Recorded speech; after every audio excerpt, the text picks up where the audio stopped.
Welcome to Sajay YouTube channel. இப்போ நம்ம பார்க்க போகிறது என்னென்னா, இப்போது விநாயகர் சதுர்த்தி ஸ்பெஷலான கொழுக்கட்டை பார்க்க போகிறோம். இது அரிசி மாவு நான் காய வச்சு ரைஸ் மில்லில் அரைச்சி வச்சுருக்கேன். இதில் நான் சிகப்பரிசி 1 கிலோ அரிசிக்கு 200 கிராம் அளவு சிகப்பரிசி சேர்த்து அரைச்சி வச்சுருக்கேன். இதே போல் நீங்களும் செஞ்சு சாப்பிடுங்க. சிகப்பரிசியில் அதிகமாக எலும்புக்கு தேவையான கால்சியம் அதெல்லாம் நிறையா இருக்குது. அதெல்லாம் உடம்புக்கு ரொம்ப நல்லது. அதுக்கடுத்து பாசிப்பருப்பு, சிறுபருப்புன்னு சொல்லுவாங்க இல்லையா, பச்சை பயிறு, அந்த பயிறு வறுத்து வச்சுருக்கேன். 2 ஸ்பூன் அளவு தேங்காய், ஒரு பிடிக்கும் குறைவு தான் வச்சுருக்கேன். ஏன்னா நான் கொஞ்சம் தான் எடுத்திருக்கேன், அதனால் கொஞ்சமாக வச்சுருக்கேன். ஒரு 3 ஸ்பூன் அளவு இருக்கும் தேங்காய். சும்மா 1 ஸ்பூன் நெய் விட்டு நெய்யில் வறுத்து வச்சுருக்கேன். அதே போல் இதெல்லாம் வெறுமனை வறுத்துருக்கேன். இது எள்ளும், கருப்பு எள்ளும், வெள்ளை எள்ளும் சேர்த்து, ஏன்னா 2 எள்ளுமே உடம்புக்கு ரொம்ப நல்லது. அதனால் நான் 2 எள்ளுமே சேர்த்தே வறுத்துருக்கேன். இதுவும் வெறுமனை வறுத்தது தான். இப்போ வெல்லம் வச்சுருக்கேன் பாருங்கள். இதே அளவு தான் அரிசியும் இதே அளவு அரிசி மாவு இருக்குல்ல, இதுவும் அதே அளவு சும்மா லேசாக சூடு காமிச்சு வச்சுருக்கேன். இதுலேயே நான் ஏலக்காய் சேர்த்துருக்கேன். இதில் கால் அளவு, ஒரு அரை கப்பு அளவு மட்டும் நம்ம இதை சேர்த்து வெல்லத்தை கரைச்சிக்கலாம். வெல்லத்தை வெறும் தண்ணி ஊற்றி கொஞ்சம் கரைச்சிட்டு அதுக்கப்புறமா எப்படி செய்கிறதுன்றதை பார்க்கலாம். இப்போ இது வெல்லத்தை தான் நம்ம கரைக்கணும். இது எல்லாமே நான் கொஞ்சம் கொஞ்சமாக சூடு பண்ணி வெறும் வாணலில் வறுத்துருக்கேன். வெறும் வாணலில் எள்ளும் பச்சை பயிரும் வறுத்துருக்கேன். 1 ஸ்பூன் நெய் விட்டு தேங்காய் வறுத்துருக்கேன். தேங்காயும் நல்லா லேசாக ஃப்ரை பண்ணியிருக்கேன். ஏன்னா தேங்காய் வதக்கி செஞ்சால் மறுநாளுக்கும் சாப்பிடலாம், நல்லாயிருக்கும். நெய் சேர்த்ததுனால கொஞ்சம் நல்லா வாசனையாகவும் இருக்கும். அதுக்காக தான். ஏன்னா ஒரு விசேஷ நாளுங்களில் செய்கிறோம், ஹெல்த்தியாகவும் இருக்கும், குழந்தைங்களுக்கும் ரொம்ப பிடிக்கும். ஏலக்காய் நான் வெல்லத்தில் ஏன் சேர்த்துருக்கேன்னா, இதில் இந்த ஏலக்காய் காயோட இந்த இது இருக்குல்ல, நார் மாதிரி இருக்கிறதெல்லாம் கரைஞ்சி வடிகட்டிடலாம். அது இதில் வெல்லத்தில் இருக்கிற தூசுங்களும் வடிகட்டி எடுத்துடலான்றதுக்காக நான் இதிலே சேர்த்துருக்கேன்.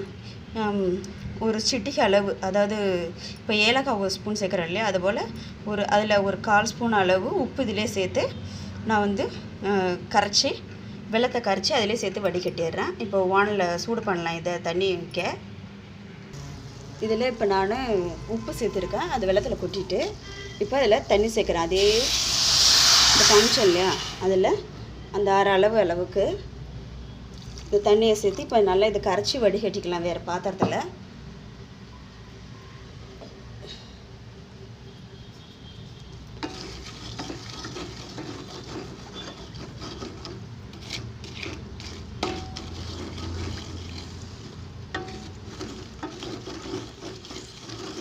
இது நல்லா கரையட்டும், ஸ்லோவாக வச்சுக்கோங்க. இதில் ஒரு 3 நிமிஷம் கூட ஆகாது, உடனே ரெடி பண்ணிடலாம்.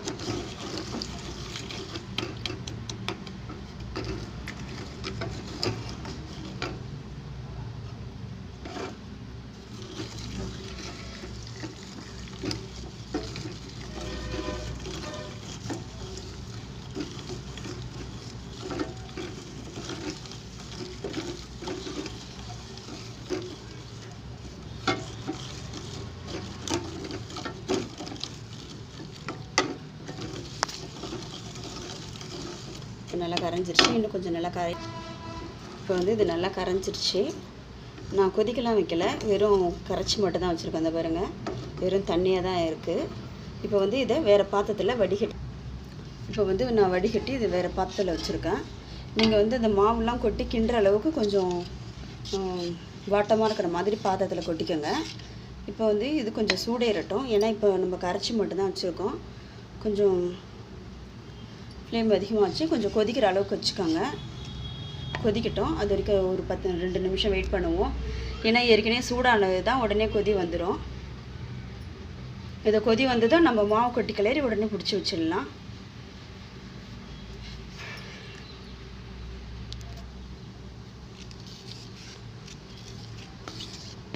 ஒரு 2 நிமிஷம் கூட ஆகாது, அவ்வளோதான். இதுக்கு இந்த வெள்ளப்பாக கொதிச்சதுன்னா அதில் கொட்டி நம்ம கிளறி ரெடி பண்ணிக்கலாம். ஏன்னா கொஞ்சம் கொதி வந்ததுன்னா அந்த ஏலக்காவோட வாசனைலாம் நல்லா அதிகமாக வரும், நல்ல ஃப்ளேவர் வாசனையாக இருக்கும்.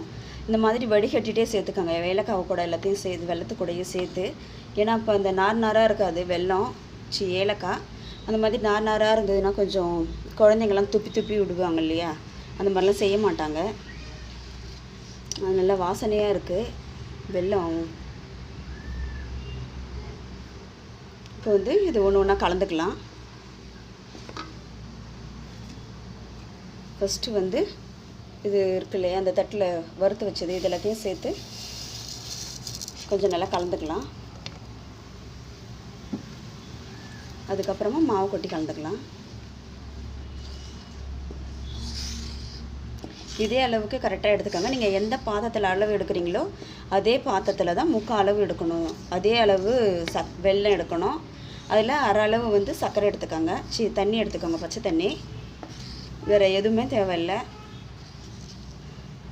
நீங்கள் தேங்காய் எல்லாம் சேர்க்கறத தான் சேர்த்துக்கோங்க. ஏன்னா இதெல்லாம் ரொம்ப நல்லது உடம்புக்கு, குழந்தைங்களுக்கு ரொம்ப நல்லது. இப்போ நிறைய நோய் எதிர்ப்பு சக்தி வேணும்னு சொல்கிறாங்க இல்லையா, அந்த மாதிரி டைமுங்களில் இப்போ இதெல்லாம் சேர்த்துக்கலாம். இப்போ வந்து மாவு நான் சேர்க்குறேன், இல்லை கொஞ்சம் கொஞ்சமாக சேர்த்துட்டு இதை கட்டி இல்லாமல் நம்ம நல்லா கிளறிக்கலாம். அடுப்பை நல்லா ஸ்லோவில் வச்சுருங்க. இது கரெக்டாக இருக்குது. மாவு நல்லா பூத்து வந்துடுச்சு. இதில் வந்து நான் கார அரிசி சேர்த்துருக்குறேன்றதுனால இது கொஞ்சம் கருப்பாக இருக்கும். ரொம்ப நல்லது கார அரிசி. இதில் செஞ்சு சாப்பிடுங்க.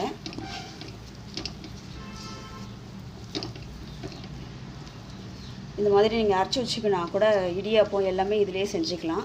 1 கிலோ அரிசிக்கு 200 கிராம் கார அரிசி போட்டாலே போதும். நல்லா சூப்பராக இருக்கும். இப்போ நல்லா இது இறுக்கி வந்துடுச்சு. இப்போ இது வந்து நான் கட்டி இல்லாமல் நல்லா கிளறிட்டு இப்போ வந்து வானல் எடுத்து வச்சுருக்கேன் மாவை. இந்த மாதிரி 2 சைட்லையும் அடைச்சி வச்சுருக்கேன். இது வந்து 2 பக்கம் இருக்கிறது அச்சு. இந்த அச்சில் இந்த மாதிரி வச்சுட்டு நீங்கள் இப்படி சேர்த்து அழுத்துனீங்கன்னா ஒரு பக்கம் பொறுமையாக இந்த மாதிரி சுற்றி இருக்கிறதெல்லாம் வந்துடும். இது அச்சு நல்லா க்ரிப்பாக இருக்கும். நல்லா அழுத்தமாக அழகாக வந்துடும். இந்த ஓரத்தில் இருக்கிறதெல்லாம் நீங்கள் எக்ஸ்ட்ரா இருக்கிறத எடுத்துடலாம். இந்த அடிப்பக்கத்தையும் இந்த மாதிரி எடுத்துட்டிங்கன்னா வந்துடும். இது கார அரிசியில் செஞ்சுருக்கேன். உடம்புக்கு ரொம்பவும் நல்லது. இதே வேலை செய்யுங்க. இப்போ எப்படி எடுக்கிறேன் பாருங்களேன். இந்த மாதிரி நான் எதுவுமே செய்யலை. இது நான் வறுத்தது இது மட்டும்தான். கையில் கீழே எதுவும் எண்ணெய் கிண்ண எதுவுமே தடவலை. எவ்வளோ சூப்பராக இருக்குது பாருங்கள். இதே போல் இப்போ இந்த மாவு எல்லாத்தையும் நான் இது செஞ்சு முடிச்சுட்டு உங்களுக்கு காமிக்கிறேன். இப்போ வந்து நான் தண்ணி கொதிக்க வச்சுருக்கேன். இதை வந்து நான் வாழை இலையில் தான் வச்சு வேக வைக்க போகிறேன். இட்லி குண்டா மேலே இது இருக்க பாருங்கள். இட்லி குண்டா மேலே வாழை இலை வச்சுருக்கேன். இப்போ இதில் இதை பிடிச்சி வச்சுருக்கேன் பாருங்கள். இது எல்லாத்தையும் பிடிச்சிட்டேன். எல்லா மாவையும் அந்த ஷேப் வச்சுருக்கலையே அதில் வச்சுருக்கேன். கடைசியாக இருந்த மாவுங்களை இந்த மாதிரி புடி கொழுக்கட்டையாக வச்சுருக்கேன். எவ்வளோ சூப்பராக இருக்குது பாருங்கள். இந்த மாதிரி ஒன்று கூட ஒட்டாது, அழகாக பளபளன்னு வரும்.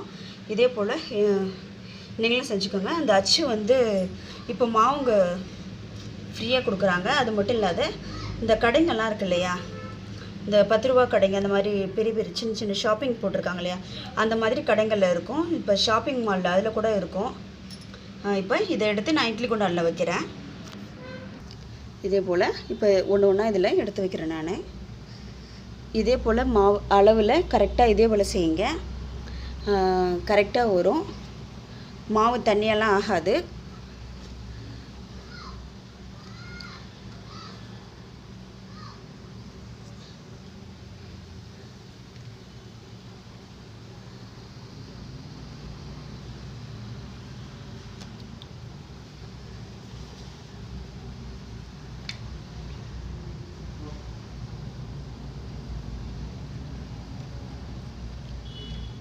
மீதி இருக்க இடத்துல இந்த சின்னதாக இருக்கிறத வச்சுக்கலாம்.